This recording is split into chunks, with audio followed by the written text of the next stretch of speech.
muy, digamos, más conceptuales que reales. Era más una idea tener un anillo vaginal, tener un dispositivo que se pusiese en cavidad y que liberara hormonas de forma controlada. Y no es hasta más o menos la década del 2002 donde se comienza a comercializar el NuvaRing, que sé que todos lo tuvimos en nuestras manos y tiene unos modelos anatómicos que sé que están en todos nuestros consultorios. Y este NuvaRing, digamos que fue el que marca el hito de cambio para poder...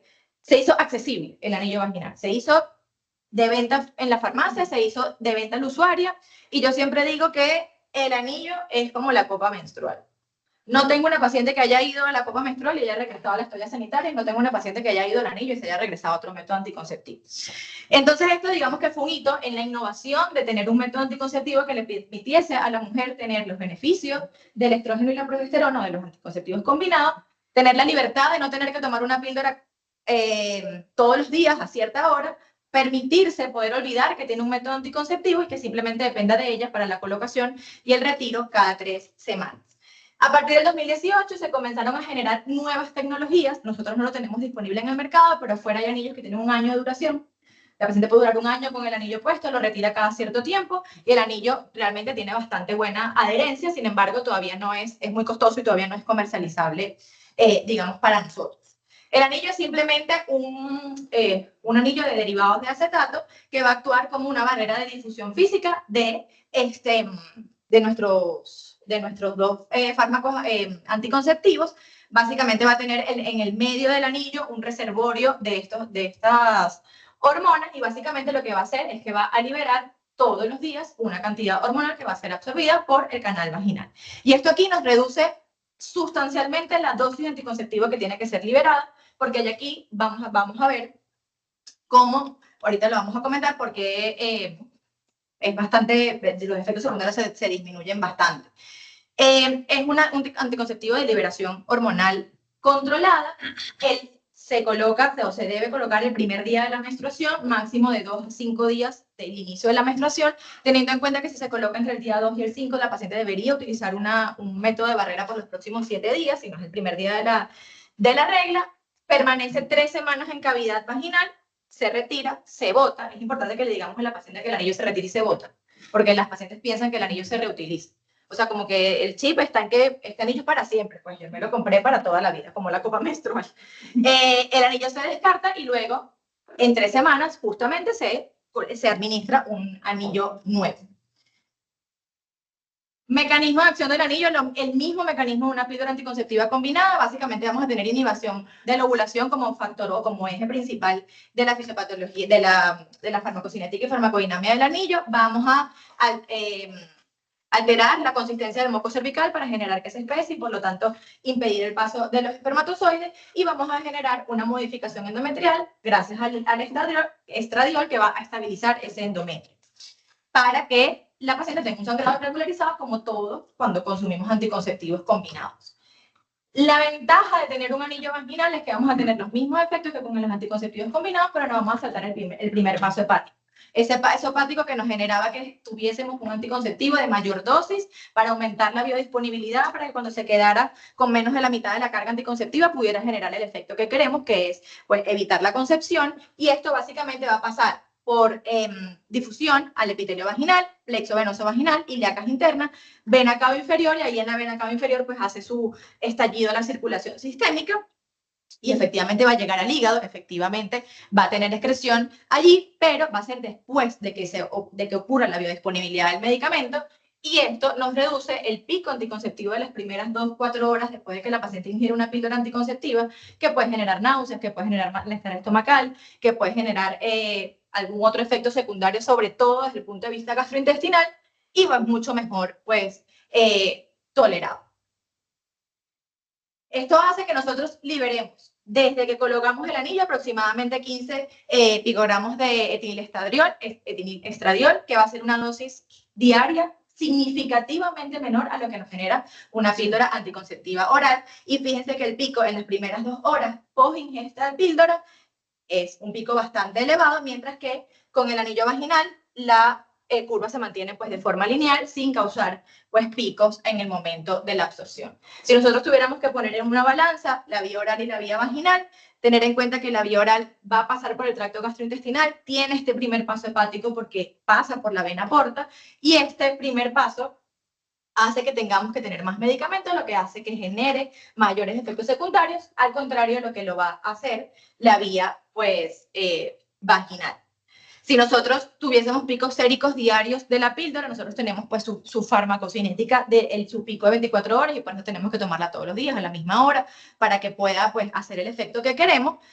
Y esto requiere adherencia estricta de la paciente. Si la paciente no se compromete a tomarse la píldora todos los días, al mismo día, se acuerda 3 días después, se acuerda 2 días después, doctor, no se me olvidó tomarme la pastilla hoy, ¿qué hago? Están en la primera semana, en la segunda semana, en la tercera semana, sobre todo en pacientes adolescentes. Digamos que la píldora anticonceptiva puede ser un método muy efectivo, pero probablemente de poca adherencia porque a la paciente le va a costar adherirse a este tratamiento. Mientras que con el anillo vaginal, estos niveles terapéuticos van a ser constantes y ya sabemos que disminuye entonces sus efectos secundarios. Este es un estudio que se hizo hace casi 20 años, cuando salió el Nuvaring y que fue como el boom del anillo vaginal, y lo pudieron comparar por primera vez después de 5 años de forma tangible con las píldoras anticonceptivas, y fíjense que cómo iban disminuyendo los síntomas, y los que más persistieron al uso del anillo vaginal, fíjense cómo cambia o cómo disminuyen los síntomas desde que se comenzó a poner el anillo hasta que tenía 6 ciclos. El azul oscuro es el mes inicial, el del medio es el tercer ciclo, y la última barra gris es en el sexto ciclo, y fíjense cómo básicamente las náuseas disminuyeron casi a cero, la cefalea también, y las alteraciones menstruales. Lo único que persistió durante todo el tiempo fue la congestión mamaria que presentaban las pacientes al colocarse el anillo. Fue indiferente a lo largo del tiempo. Para ponerse el anillo es como una colita de plástico maleable. La idea es hacer como la forma de 8 del anillo, y la paciente se puede posicionar en la postura que ella quiera, considere cómoda, para introducir el anillo en canal vaginal. Normalmente los anillos vienen un poco lubricados con una sustancia que trae el envase estéril. Sin embargo, se puede lubricar, está descrito que se le puede poner gel para poder introducirlo si la paciente siente que tiene mucha incomodidad. La posición en que se lo coloca es totalmente indiferente. Lo importante es que la paciente, al insertar el anillo, no lo sienta. Si la paciente se inserta el anillo y no lo sintió, ese anillo está bien puesto, y ese anillo va a llegar a su posición final, que es el fondo de saco, sin ningún problema. El fondo del vaginal, perdón. Ventajas de tener este método: ya hablamos de los efectos secundarios, de la dosis terapéutica muchísimo más bajo, y el tener menor variación plasmática te va a disminuir sobre todo la cefalea y la sensibilidad mamaria, que lo refieren, pero no con el estudio que les mostré de Nuvaring. Ese sí se mantuvo para siempre. Las ventajas prácticas: la paciente no tiene que tomarse una píldora todos los días. Eso yo creo que es el hito que marca la diferencia del anillo vaginal. Depende 100% de la paciente, no tiene que tener un facultativo que lo administre, y la tasa de satisfacción del usuario son bastante altas, cercanas al 90%. El anillo viene acompañado de mitos, y es lo que uno tiene que hacer sentado en la consulta para poderlo diferir en la paciente. Por supuesto, lo primero, que pasa lo mismo con los Tampax, esto a dónde se me va a ir, enseñarles que pues la vagina tiene un fin, que tenemos el fondo de saco vaginal, que ese anillo no se va a ir a ningún lado, pero el más importante, diría yo, es el de las relaciones sexuales, y la paciente puede tener relaciones sexuales con el anillo vaginal. El anillo vaginal suele no tener ninguna interferencia con la relación, y de hecho, estos anillos con nueva tecnología pueden salir de la cavidad vaginal. La paciente puede retirar el anillo puede durar 3 horas fuera de la cavidad, simplemente se vuelve a lavar con agua tibia y se reinserta. Sin embargo, la recomendación, sobre todo del laboratorio fabricante, es que el anillo no salga de cavidad vaginal, a menos que se expulse de forma aleatoria por cualquier causa aparente. Otra duda súper frecuente es si va a aumentar la incidencia de infecciones vaginales, si el anillo yo me puedo colocar un Tampax con el anillo o algún tampón menstrual, y si puedo ponerme tratamiento tópico. Hay un estudio bastante grande del 2024, si no me equivoco, 2023, de Cochrane, una revisión de varios metaanálisis en donde evaluaron la incidencia de infecciones vaginales en pacientes usuarios del anillo. El anillo sí puede causar un aumento del espesor del moco cervical y una leucorrea que llaman leucorrea fisiológica, que es por el uso del anillo. Sin embargo, la microbiota no se ve alterada por el uso del anillo, no hay mayor incidencia de cándida, no hay mayor incidencia de vaginosis bacteriana, que esos al menos fueron los 2 gérmenes que buscaron. No, esas usuarias no se veían afectadas de forma distinta a una usuaria que no utilizara el anillo, más allá de sus hábitos, más allá de su condición per se. Sí tiene compatibilidad absoluta con el uso de tampones, sin embargo, pues obviamente al momento de tener el anillo, tú no deberías tener la menstruación, pero hay pacientes que si se lo mandas en los primeros días de la menstruación para colocarse el anillo, sobre todo la semana inicial, que lo inician con la menstruación, ellas esa semana pudiesen usar tampones sin ningún problema. Teóricamente, en el resto de los momentos, pues no debería tener la necesidad del uso. Y si a la paciente se le diagnostica una infección vaginal y está usando el anillo, ella puede usar tratamiento tópico vaginal sin ninguna contraindicación. Todo lo que le pasa a la paciente de infecciones vaginales, necesidad de tratamiento, mal olor o cualquier otra situación depende de sus características básicas, de su estilo de vida y de sus antecedentes. El anillo, digamos que no es un elemento diferenciador acá. Con respecto, porque la siguiente pregunta es, si el mayor riesgo trombótico de los anticonceptivos orales es el primer paso hepático, y aquí estoy quitando el primer paso hepático, entonces yo le puedo mandar anillo vaginal a la paciente que tiene riesgo trombótico. Y la verdad es que no, todavía. Los estudios están todavía en desarrollo, no se ha demostrado una disminución considerable de los eventos trombóticos en pacientes con antecedentes pertinentes que utilicen el anillo, está prácticamente igual que las pacientes que utilizan anticonceptivos orales combinados. Sin embargo, el anillo anual es el que está con el estudio en curso actualmente y parece que los resultados son beneficiosos, pero hasta que eso, digamos, no sea un statement y no salga en ningún protocolo, no mandar estrógenos o no pensar que el anillo vaginal por saltarse este paso puede ser seguro para las pacientes. Porque, digamos, o en donde el índice de PER funciona exactamente igual. El índice de PER del anillo es exactamente igual al índice de PER de las pastillas combinadas. Sin embargo, la única diferencia, digamos, la diferencia, digamos, la piedra angular de este tema, es que 25% de las usuarias de píldoras anticonceptivas en promedio tiene fallas en la toma. Porque se le olvida, porque se le quedó la pastilla en la casa, por cualquier razón, y esto ocurre por lo menos una vez en cada ciclo menstrual. Entonces, si sumamos todos los errores que pueda tener una paciente o un usuario que tome píldoras anticonceptivas, de este 25%, pues obviamente va a haber una tasa de fallo y va a haber alguna gestación no deseada, y esto, pues digamos que es lo que mantiene el anillo vaginal, que es que no va a haber falla en la administración de la hormona porque la paciente la tiene en cavidad vaginal, a menos que se la ponga y se lo retire en el día que no le corresponde o que pase alguna situación. Si el anillo pasa, se me olvidó comentarlo anteriormente, si el anillo pasa más de 3 horas en cavidad, fuera de cavidad vaginal, el anillo tiene que desecharse y poner un anillo nuevo. Es como las píldoras anticonceptivas, va a depender de la semana en la que se encuentre. Si la paciente está en la primera semana, tiene que desecharlo y ponerse uno nuevo y estar 3 semanas con su anillo como si estuviese iniciando una caja de píldoras nuevas. Pero si es en la segunda o en la tercera, simplemente se pone un anillo nuevo por el tiempo que le faltaba de administración.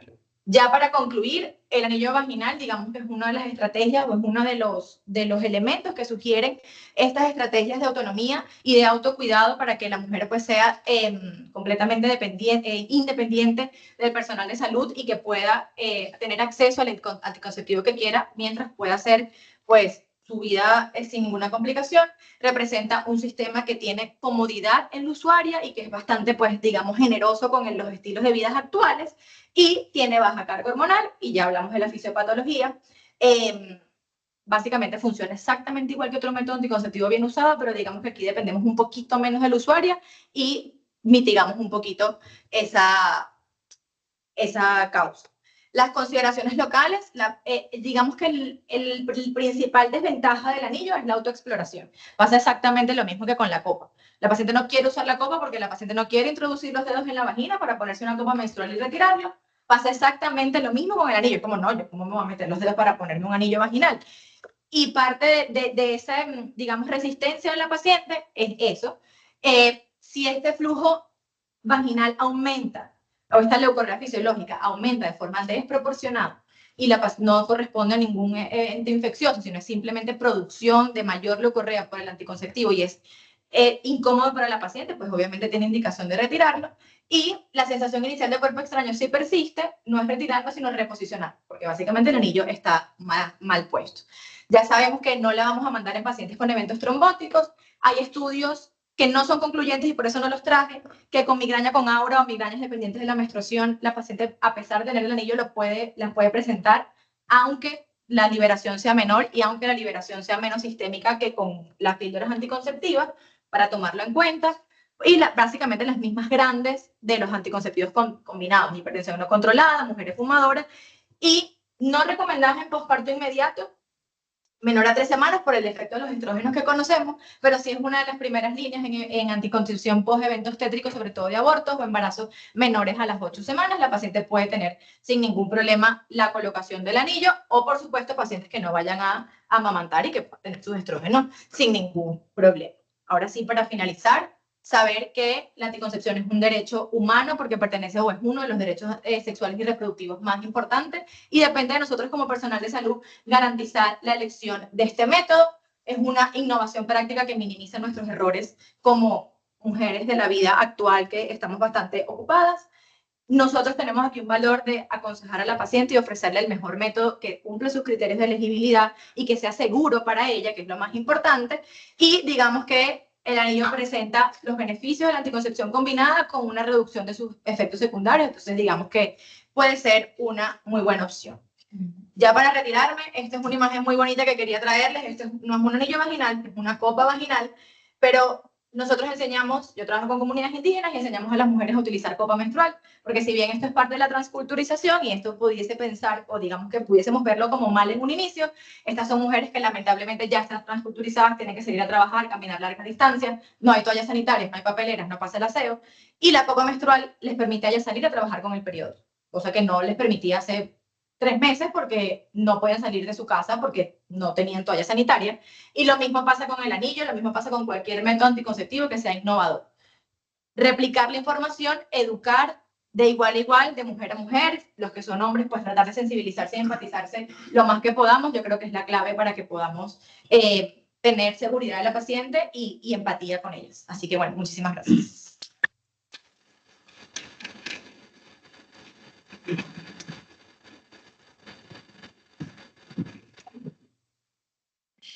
Gracias. Muchísimas gracias. Bueno, continuamos nuestra segunda ponencia de nombre Zona de Unión Adenomiosis, qué buscar y qué esperar, a cargo de la doctora María Amparo Riani. La doctora María Amparo es especialista en obstetricia y ginecología de la Universidad Central de Venezuela, directora del posgrado de obstetricia y ginecología del Hospital Domingo Luciani de la Universidad Central de Venezuela, jefa de servicio de ginecología del Hospital Dr. Domingo Luciani, coordinadora de la sección de educación de la Sociedad de Obstetricia y Ginecología de Venezuela, miembro del Comité de Educación y Promoción de Salud de la Federación Latinoamericana de Sociedades de Obstetricia y Ginecología. Doctora María Amparo, bienvenida. Muchísimas gracias.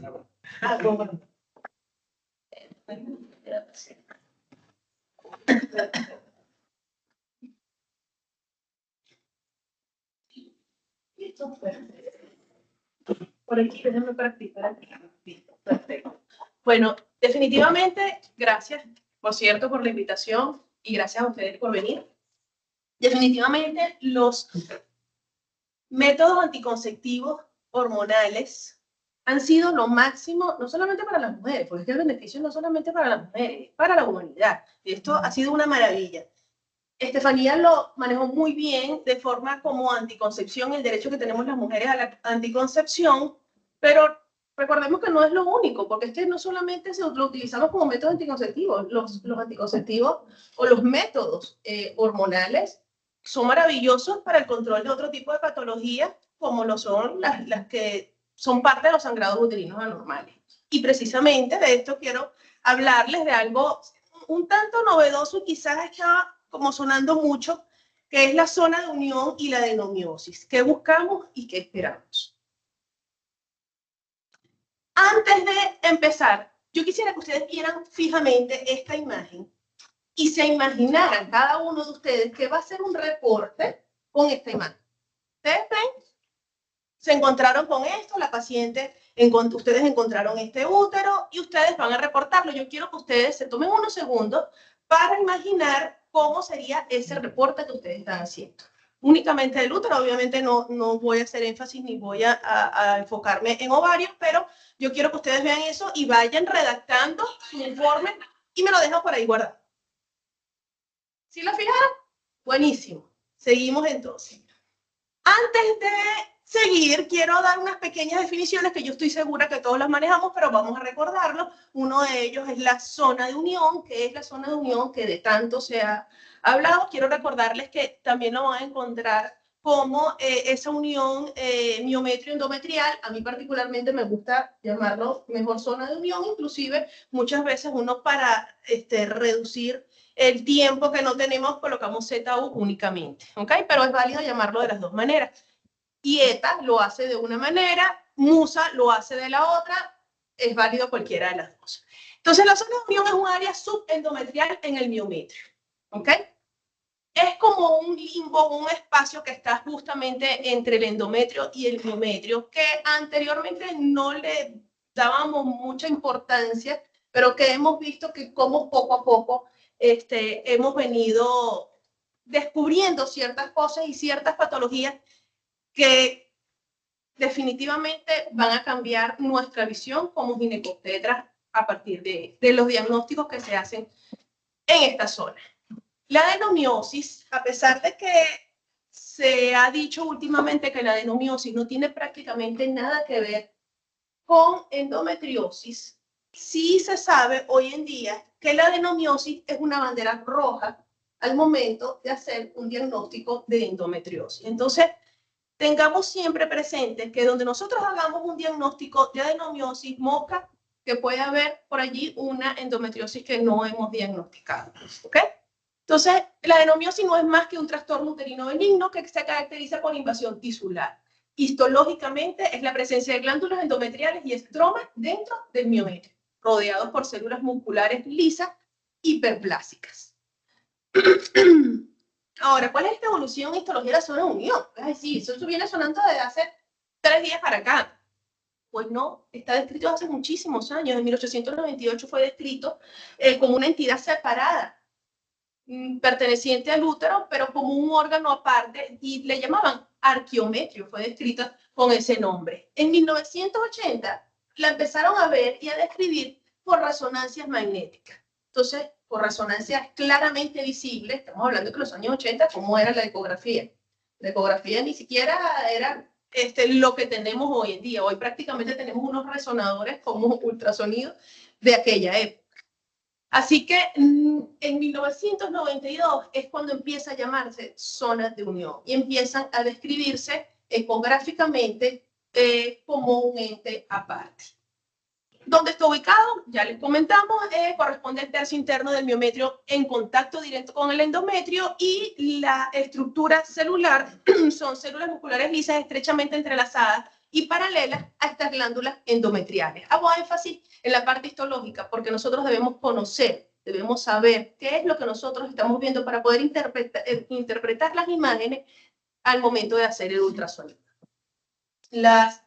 El contenido celular o el componente celular es distinto inclusive entre la zona de unión y el miometrio que se encuentra hacia la parte externa del útero. Ahora bien, hay inclusive, es tan distinto y aparentemente estaba en un mismo sitio que inclusive hasta los receptores hormonales son diferentes, trabajan de manera distinta, y eso se debe inclusive porque tienen orígenes distintos. La zona de unión es de origen paramesonéfrico. El endometrio y la zona de unión provienen prácticamente de la misma zona. Son originarios de los conductos paramesonéfricos y altamente dependientes de hormonas, receptores de estrógeno, progesterona, activos tras cambios cíclicos, y comparten características biológicas, mientras que el resto del miometrio externo se origina de tejidos mesenquimales no paramesonéficos. Y su función principal es la contractilidad, como en el proceso del parto, y con menor fluctuación hormonal cíclica. Ahora bien, hay un mecanismo que se oye mucho, pero que realmente está siendo estudiado, y creo que todavía falta muchísimo por estudiarlo, que es el mecanismo de lesión y reparación tisular, TIA. ¿Ok? que es el que aparentemente hasta ahora nos ha dado la explicación de por qué hay una adenomiosis o por qué se origina esta patología. No sé si a ustedes les ha pasado en la consulta, pero particularmente nosotros en el Hospital Domingo Luciani, donde pertenezco desde hace muchísimos años, cada día esta patología es más frecuente. Por lo tanto, creo que todos los estudios deben ir dirigidos a esto, porque ya no solamente se trata de una causa de un sangrado uterino normal, se trata de muchísimas patologías, como vimos y como lo mencionó Steffi, lo que antiguamente se llamaba síndrome de ovario poliquístico. ¿Por qué cambia? Porque se dan cuenta que no es una patología ovárica, es una patología metabólica, es una patología que son muchas cosas endocrinas las que afectan allí. Por ende, no podemos seguir llamándolo como si fuera una patología ovárica, y considero que a la larga esto va a ser considerado de esa manera.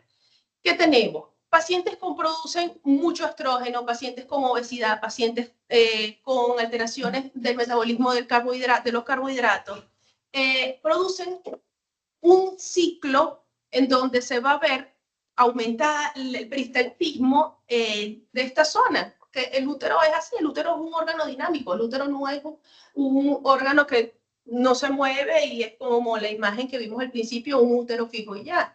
El útero tiene peristaltismo. El problema es que ese peristaltismo sí puede ser afectado por la cantidad de hormonas que se producen, y mientras haya un desequilibrio hormonal, pues habrá más peristaltismo, habrá zonas de cicatrización en esas pequeñas heridas que puedan, o llamémoslos como en ese mecanismo de reparación de toda esa zona, y por ende, al final, esas musculatura lisa que vemos alrededor, pues vamos a ver que hay una hiperplasia de toda esa zona. Entonces, al final, todo este ciclo se repite, y si nosotros no ponemos tratamiento o hacemos un diagnóstico temprano, al final vamos a ver muchas alteraciones, como lo vamos a ver más adelante.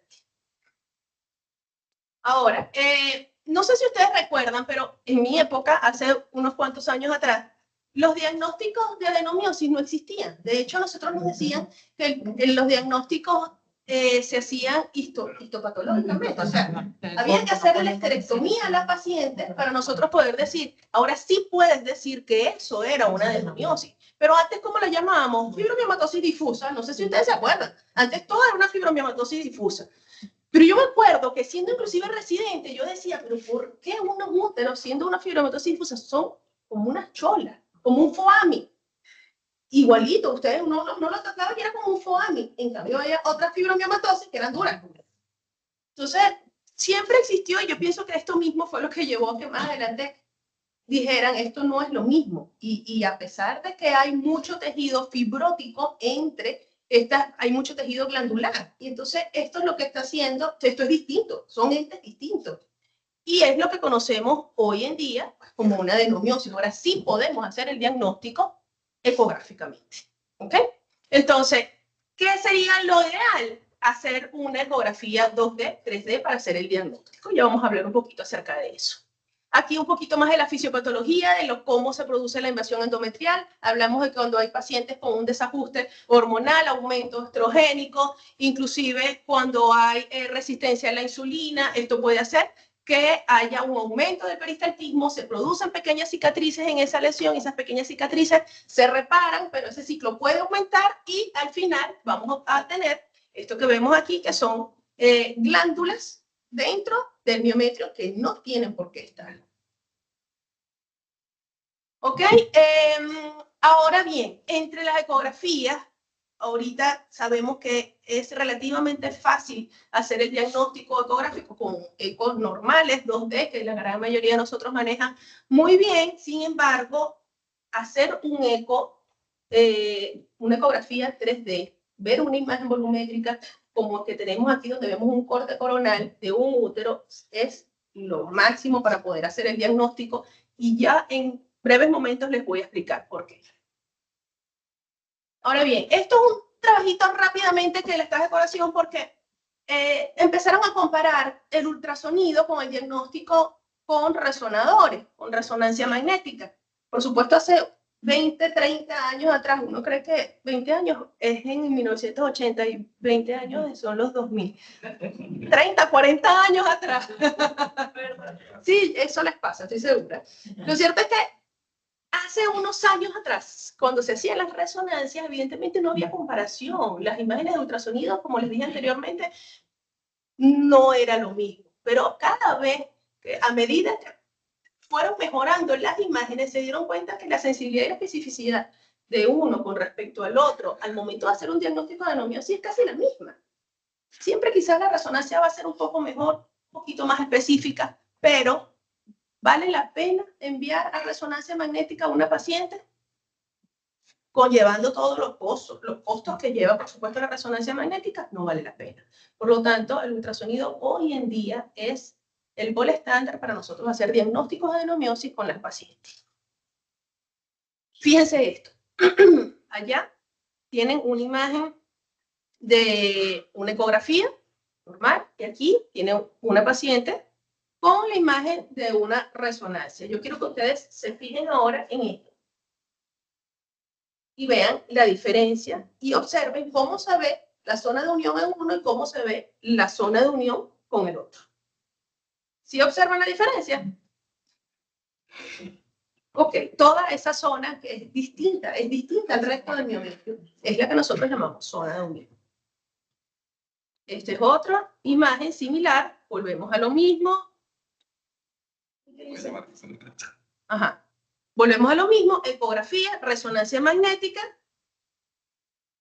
zona de unión. Y el endometrio. Volvió esto para atrás. Sí, ¿verdad? Ahora sí, perdón. Ok. ¿Ven la diferencia? Sí. Un poco mejor se ve con la resonancia, pero podemos hacer el diagnóstico, podemos verlo tranquilamente. Ahora bien, hay unas publicaciones, así como ustedes vieron la de síndrome de ovario poliquístico, como se lo vio todo el mundo, creo que ha sido el más famoso, porque yo creo que IETA, MUSA, no fueron IOTA, no fueron tan famosos como el de los, por eso me gusta, porque ellos lo hacen así a propósito, hay que hablar un mismo idioma, todos tenemos que acostumbrarnos a hablar el mismo idioma. Si yo hago un eco en el Domingo Luciani y recibo un eco, a ver, ¿dónde trabaja usted, doctora? En la Torre Maracaibo. Si me llega un paciente con un diagnóstico ecográfico de la Torre Maracaibo, tiene que ser el mismo. Nosotros tenemos que hablar el mismo idioma, porque si la doctora me describe una zona de unión de tal manera, eso tiene que ser así. Entonces, no, la idea de todo esto, y por eso ven esos papers que son totalmente gratis, que se difunden, es precisamente para eso, para que corra la voz y todos hablemos el mismo idioma. Entonces, ¿qué pasó? IETA, porque fíjense, la zona de unión está en el medio. IETA me habla de endometrio, MUSA me habla de miometrio. Y yo estoy entre zona de unión, está entre uno y el otro, y los dos me hablan de las dos, de zona de unión. Y eso es maravilloso, porque IETA me lo menciona y me dice más o menos a qué se refiere, dónde está, cómo lo voy a describir, y MUSA también.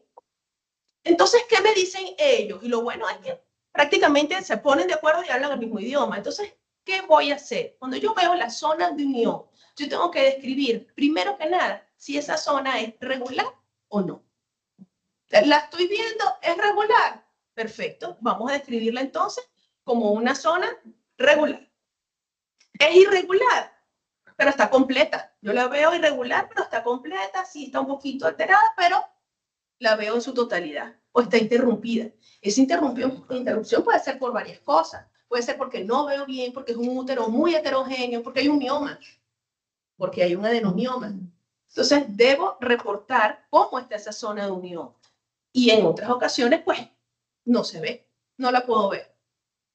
¿Ok? Es factible también, pero descríbalo. Eso significa, si yo veo un reporte que dice que la zona de unión no está definida, se buscó. No está, no me da mucha información, pero se buscó. ¿Ok? Ahora bien, ¿qué dice MUSA? Pues MUSA sacó una publicación en el 2015 donde apenas menciona, se enfocaron en miomas.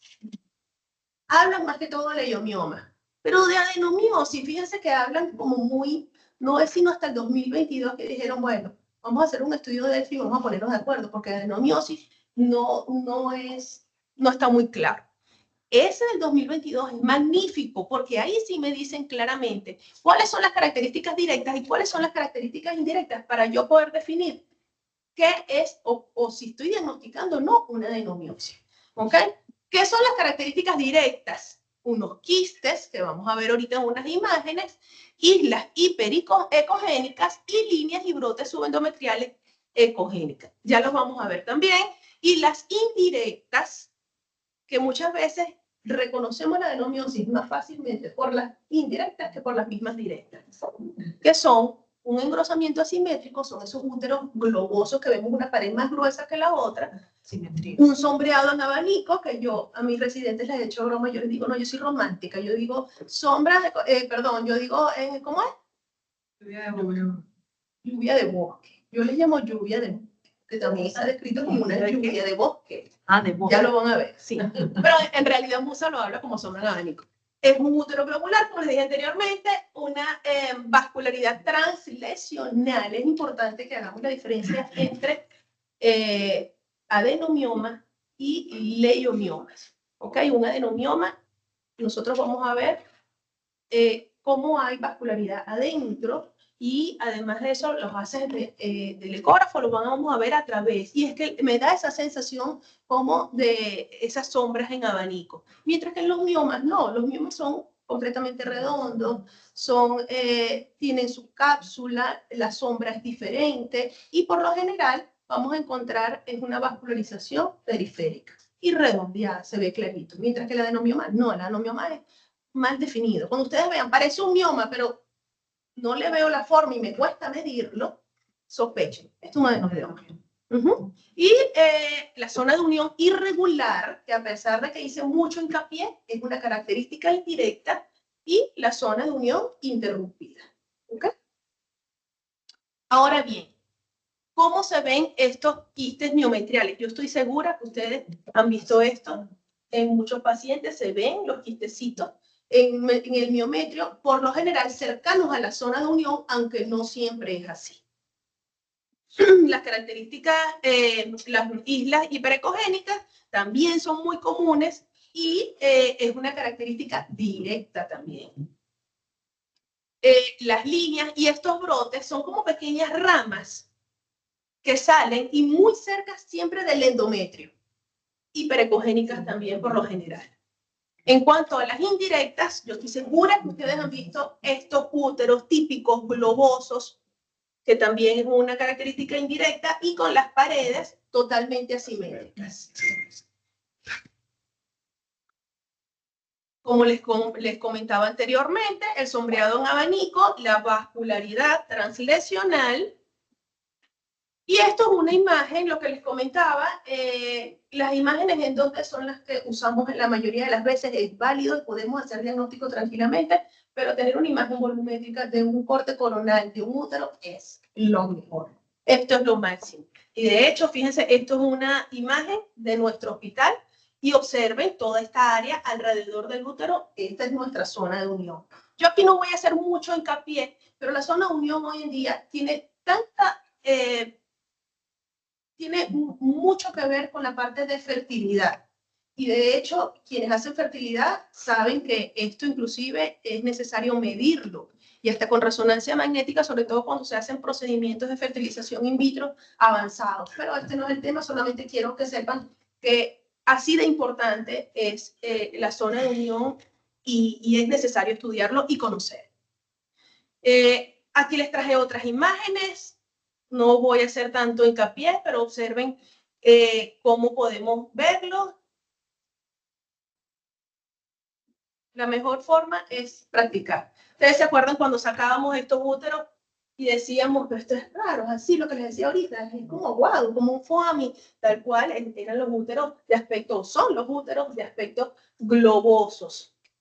Claro, lamentablemente nosotros hacíamos un diagnóstico tardío, porque como no se sabía, realmente el paciente venía ya, o a lo mejor iba antes, pero no, mira, no hay un mioma todavía, ya el paciente nos llega con sangrados uterinos anormales muy severos, con dolor. Estos son pacientes que refieren dolores inmensos incapacitantes durante las menstruaciones, en su gran mayoría. Entonces, prestemos atención a estos síntomas para hacer un diagnóstico temprano y no tener que llegar a la curación con una histerectomía. En síntesis, ¿qué es lo que vamos a hacer? Iniciamos la ecografía transvaginal, 2D, 3D preferiblemente, pero la mayoría usamos 2D. Hacemos la evaluación de la zona de unión y tenemos que clasificar el estado morfológico, como dijimos anteriormente. ¿Es regular? ¿Es irregular? ¿Está interrumpida? ¿O sencillamente no es evaluable? Apliquemos los criterios MUSA siempre. Tiene signos directos, si tiene signos indirectos, hay que describirlos. Y el diagnóstico definitivo, si hablamos de una adenomiosis focal, si es difusa, y descartar siempre los adenomiomas con las características que les mencioné anteriormente. Ahora bien, ¿cuál es el impacto clínico de la zona de unión? Esto más que todo tiene que ver con la fertilización in vitro, lo que les mencionaba anteriormente. No voy a hacer mucho hincapié acerca de esto, sin embargo, es importante que sepan que sin estudiar esto, ya este tipo de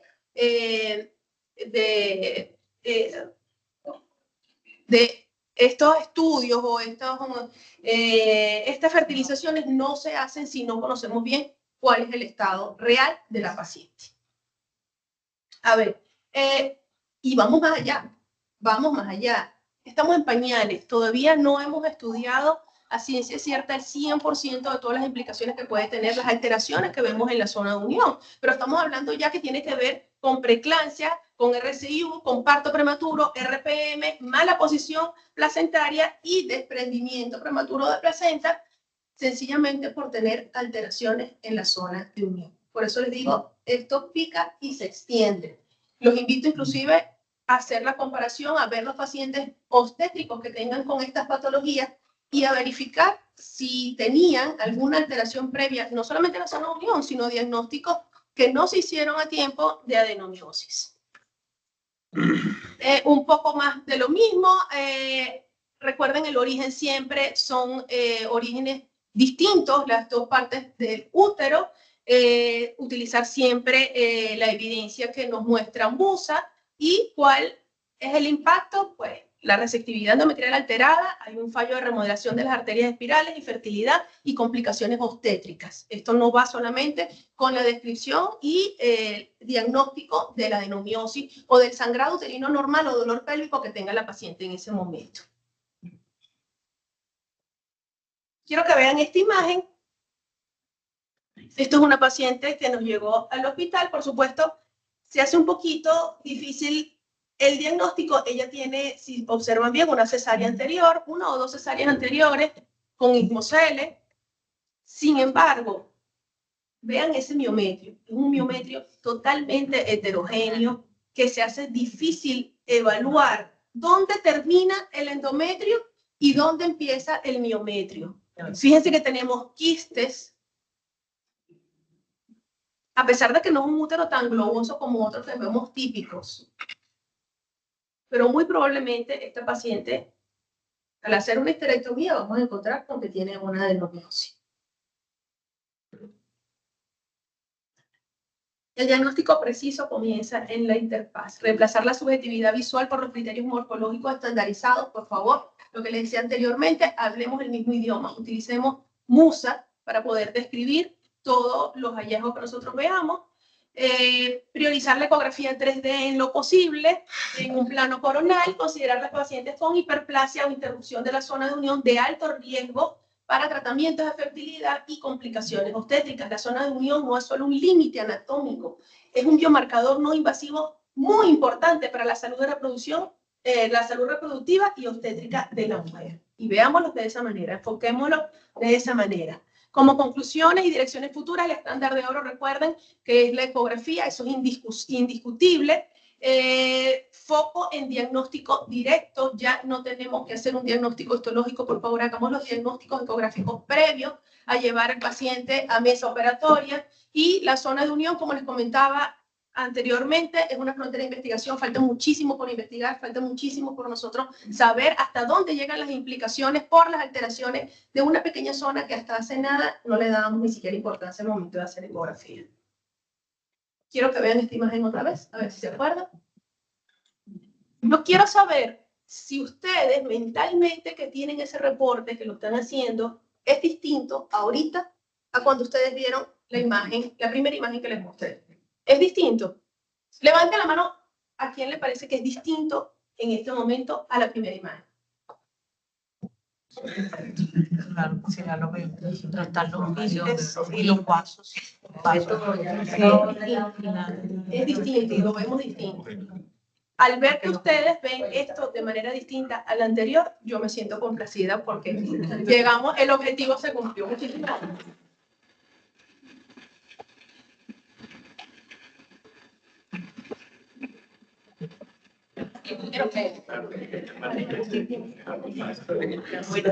Muchas gracias, doctora. Excelente. Bueno, si tienen alguna pregunta para la doctora Amparo.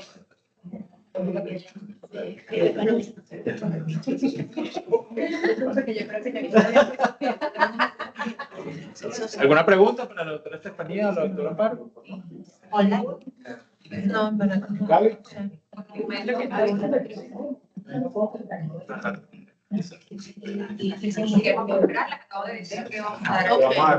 Esperamos, no hay problema. En el transcurso de las ponencias, por favor. Vale, no, bueno. Si no hay preguntas. No, porque concho, me tenía mucho ginecólogo, ustedes no sabemos de esto. Sí, a ver, la pregunta, por supuesto, inicialmente va para María Amparo con la parte de adenomiosis. Cada vez más frecuente, ¿no? Evidentemente que es así. Cada vez vemos más las pacientes con esta condición de dismenorrea, muy frecuentemente vinculada al componente adenomiótico, y veníamos de una plática muy bonita de la parte de anillo vaginal. Quisiera que, al menos, yo acabo la parte obstétrica, pero evidentemente mucho más que la ginecológica, concepto de tratamiento. Es decir, en este tipo de pacientes con estos dolores menstruales, digamos, tan importantes que cada vez lo vemos más, tuve oportunidad de ver una plática extraordinaria, los que nos acompañaron en el Congreso Nacional este año, sobre la sección de ginecología infanto-juvenil, de verdad que el único dolor pélvico es endometriosis, ¿no? Que todo el mundo va ahora enfocado en que toda paciente con dismenorrea tiene una condición de endometriosis, y vemos que la adenomiosis, que si bien tiene cierta histología común, va de la mano, pero en el enfoque terapéutico siempre es quirúrgico, el manejo va asintomático, tienen cabida los anticonceptivos. O sea, ¿cómo es el enfoque en este momento de repente para los que tenemos menos conocimiento al respecto y enfrentemos a alguna paciente en la cual ya ecográficamente podemos identificar estos hallazgos? Por supuesto que los métodos anticonceptivos, y eso lo dije al principio, que los métodos hormonales son una maravilla porque nosotros podemos utilizarlo prácticamente en cualquier método hormonal que nos ayude a disminuir esos ciclos. Acuérdense, esto es un tratamiento que es multidisciplinario. O sea, hoy en día ya los tratamientos no son, tómate esta pastilla y listo, como sucedía antes. Hoy en día ya hay un trastorno de base. Aquí tenemos que ver muchas cosas. ¿Tiene la paciente obesidad? ¿Tiene la paciente algún trastorno del metabolismo de los carbohidratos? ¿Hay algún trastorno con la insulina? Que yo sé que ahorita dicen, o hay mucho... Con la insulina tenemos una media guerra ahí con los endocrinos, porque no pidas insulina, porque para eso nosotros podemos ver tranquilamente si hay cambios en la glicemia. Pero no siempre es así. Para ver cambios realmente en la glicemia ya tiene que haber un cambio previo, o tiene que tener ya tiempito, ya algo fallando allí. Entonces, hoy estamos hablando de eso precisamente, y a mí sí me gusta todavía pedir una insulina. Quizás no sea tan específico, pero es que te da una visión de un todo. Entonces, vamos a tratar a esta paciente como un todo, como un trastorno metabólico poliendocrino. Porque estoy segura que al mejorar el ejercicio, al mejorar la parte metabólica y dar anticonceptivo, ese paciente, las dismenorreas no van a desaparecer de un día para otro, pero van a desaparecer. Esta paciente va a estar mucho mejor, sus sangrados no van a regularse. Entonces, ya la cuestión viene cuando quiere fertilidad, ¿ok? Pero no vamos a esperar. La idea es que no lleguemos a la infertilidad para poder tratar a esta paciente. Esta paciente hay que hacer el diagnóstico precoz. Esta paciente hay que tratarla desde un principio. Y una vez que nosotros hagamos un diagnóstico, decirle al paciente, cuando quieras tener hijos, entonces ya es diferente, ya vamos a manejarnos para esa época. Pero no ver el tratamiento desde la infertilidad. Ese es el objetivo, eso es lo que yo quisiera, que todos veamos hagamos en el eco, así la paciente tenga 18 añitos, a ver cómo está esa zona de unión, a ver si tiene posibilidades o no de que en un futuro haga una. ¿Te da valor a la insulina postpancreas también? En estos casos. Valora la Insulina insulina postpancreas. A mí sí me gusta todavía, aunque hay pacientes, por supuesto, que me van a llegar ya con alteración con una prediabetes, porque aquí llegan a uno con 105 de glicemias basales. ¿Para qué le voy a pedir insulina? Ya eso no vale la pena. Evidentemente, póngale tratamiento cuando después ya tienen diagnóstico. Pero, por ejemplo, hoy estábamos hablando precisamente de una paciente que tengo en privado. Ella me manda, yo le mando a hacer su perfil 20 siempre. Por primera vez llego, háztelo porque yo quiero empezar contigo, quiero verte no flaca para que te veas bonita, porque no es un estándar de belleza, es flaca por salud. Y ni siquiera es flaca, es más delgada, sin obesidad. ¿Ok? Quiero verte sin obesidad. Entonces vamos a hacer las cosas bien. Esta paciente tenía una glicemia normal y tenía todo normal. Tenía sus transaminasas normales, tenía las glicemias normales, la postprandial le salió normal, inclusive está más baja que la basal. Más baja que la basal. Y yo, esto no me gusta, que hay una insulina loca, o hay una insulina loca y un error de laboratorio. Una de las dos. Entonces, ¿tengo alteración de la glicemia? No. Entonces no la tratamos porque no tengo, pues ya tiene una obesidad. Ya tiene una obesidad. Esa paciente ha intentado, ella me dice, ha intentado bajar de peso y no puedo. ¿Qué le dice eso? Entonces, vamos a tratarla. Vamos a tratarla una vez. Ahorita le acabo de decir hace nada antes de empezar aquí. Vamos, hay que ponerle tratamiento. Entonces, hay que tratarla como un todo. No es tratarla nada más desde la infertilidad, porque es que no puede tener hijos y el útero globoso y todo. Es empezar con mucho tiempo antes. Excelente. Gracias, doctora. ¿Alguna otra pregunta? Bueno, creo que Aquí en el tenemos un chat, comentario. Sí, tenemos comentarios. Muchos aplausos para ustedes dos. Y la doctora Auris Andrade dice, gracias Leti por la invitación y felicitaciones a las ponentes en tan importantes temas. Edna Carrillo, excelente ponencia y gracias por la invitación. Gracias. Excelente. Pero nada, reiterarles nuestro agradecimiento por acompañarnos la noche hoy. Quienes están aquí, quienes nos acompañan de forma virtual, muchísimas gracias también.